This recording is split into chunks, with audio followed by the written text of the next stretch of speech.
And but you know, Bill seemed very personable, and so I got talking with him. But after a while, as the gentleman over there mentioned, we got into helicoptering. And I kept on helicoptering, and he didn't know that I had a crazy scientist in Coca-Cola who, one of his projects was to take the rejects off the line. When the bottles go by, they're either low fills or high fills. He'd taken those off. And he double and triple distilled those. And he'd given me a bottle, I don't know for what purpose, and it was about 180% pure alcohol. So I noticed that Bill, when he was drinking wine, he tended to more than sip it. So I empty. I took this fine-looking bottle of colorless liquid out, and I said, you know, Bill, this is you know one of the best Chilean wines. Chilean in the refrigerator. A nice glass full of air, and Bill went to it with great gusto. And I actually joined him, but a little bit sparingly. And I can tell you that the next day, he and I were supposed to be playing tennis. And he could hardly stand up. The Nazi was pouring. The Nazi. What was the Nazi pouring? He was pouring. He'd take his and he'd throw it into the plant and toast everything. Yeah, he killed a lot of plants. He did. But that was my first meeting, of course, with Ellen, but with Bill, and we have. You know, he was one of our first and earliest friends, has been, is, and ever will be. Thank you. You remember that. It's been a great friendship. You remember the next day, don't I do. And Mother came. It's on, At Carrie's house. yes, on Carrie's tennis court. Yes. And Jerry. I have to tell you, Green. my wife, I told my wife we were going to a party at Brian Dyson's house, and he is A cookout. a cookout. It's very casual. He is the president of CCE, Coke Enterprise, or I guess it was Coke Before It that. was before that. And so she said, well, great, you know, so we go there, and it's very casual, and we at Brian's house, you go up the driveway, and then you walk across the front of the house.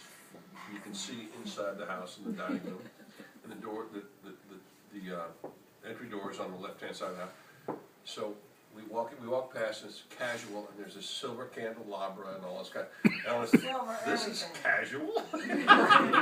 So we walk in, and this guy comes up the stairs from the basement, and he's got white pants, and he's got a white belt on, he's got a Hawaiian shirt on, and his hair is slicked back, and he's carrying a tray of drinks.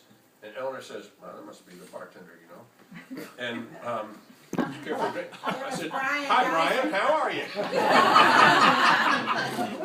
And we go in there, and there's another friend there who I will not mention their name, but they give us a big hug and everything. And You should, Jerry. you know, and Eleanor says, look, we've been good friends for a long time, you know, I mean, casual friends for a long time, but what's the deal? She said, you and I are the only English-speaking people here. You know who we were? Yeah. And of course, he's deceased now and everything. But it's been a wonderful, how many years, Brian?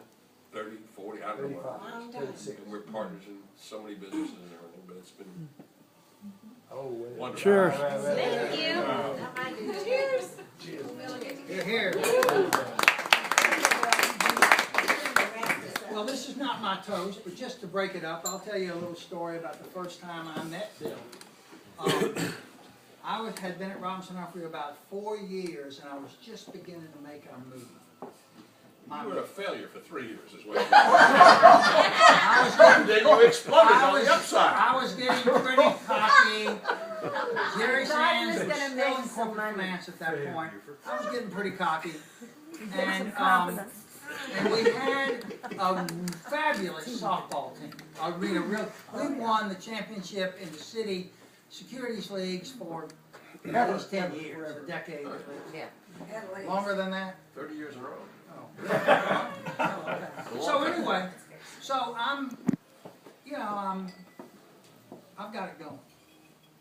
And so Susan sits next to Bill, who's a complete rookie. He had just joined the firm, never been in the business, never been. She comes to me and she says, "Hey, I met the sharpest guy today. I want you to meet him." I said, "Well, who is it?" And she says, "It's Bill Effinger." And I said, "Really? Well, what about him?" And she said, "Well, he was just sitting up in the stands with me and everything." And I said, "Well, I'm really not interested in meeting him. I don't have time to meet rookies. I'm on my way. I'm on my way. I don't have time to meet rookies." That despite the fact that I was wearing my double knit pants that I bought in the PX at Camp Resume. I was cool in my double knit pants, man. Y'all know what double knits are? I don't know what double knits are. You know what double knits are? Hey, baby. How many people here have worn double knit pants? So anyway, Susan put us together, and I loved him from the first moment I met him. Hey, wait a And minute, it's you just got to been- know the rest of the It's story. just, okay, go ahead, Susan. He has a little girl with him, Ah, Tracy, yep. and I thought, any daddy, I don't think, you weren't born. No, Mel wasn't there. Mel wasn't there. No, Miller was not. But He's not my dad. I came back at 71 according to Lindy. That's not Lindy. Eleanor, who is her father? Well, Eleanor is her mother, I know that. Thanks a lot. We already determined that. Susan, did you want to finish? Oh, there's nothing left to finish except I was so impressed. And I said, this guy is the coolest guy. And of course, the fact that he can bring his children, There you although go. I Yeah. didn't have any Children. yet, Children. but he To the brought game. to the game and did such a fabulous job. I had not seen many fathers in the entire crowd. We got the best one. You got the best. All right, now, just fast forward to just a few years down the road, and this is not my toast. Wayle and I, we were tight. I mean, we were really, really tight. And so we go to this party. It's a Robinson Humphrey party downtown with what we used to call the cage, the back office people. Right. And Robinson Humphrey had their own back office deal. And so we were in there and we've had a few drinks and it's a big time. And Wayle and I kind of all there together and everything. And I walked out. I walked out and I said, "Wayle, We still got it. did you notice how nice those girls were to us?" No, they were hitting on us. And he said, "You idiot, they see our paychecks every month."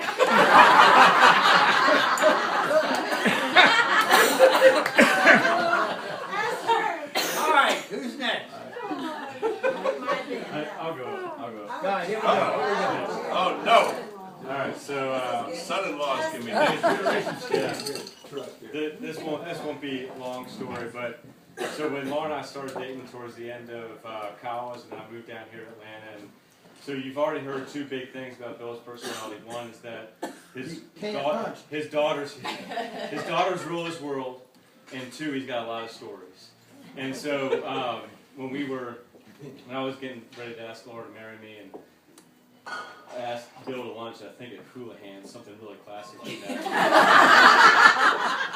That was good. He was 23 at the time. 23, and I was incredibly intimidated because Bill's got this larger-than-life personality. His girls are the center of his universe. And I remember we're sitting there at lunch, and I'm just trying, like, in my mind, I'm trying to think of every possible thing to talk about to just kind of keep the conversation going. You And I don't was need so to worry. nervous. And about, an hour into the meal, Bill puts down his fork and he goes, "Jack, are we here just to chit chat, or are we here for a reason?"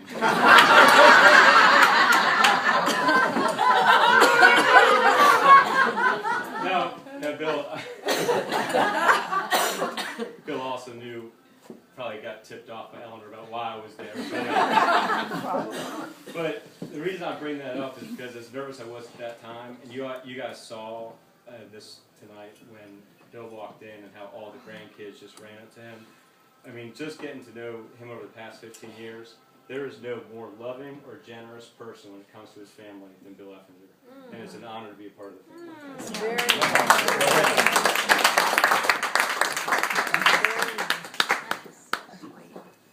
Tracy? I think I'm just gonna sit right here because Yeah, I'm too. no problem. Oh, come on. Just stand up. Okay. I'm gonna turn red and cry. So. I'll be right there.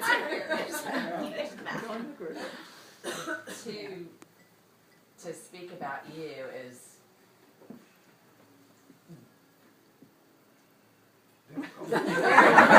Real difficult.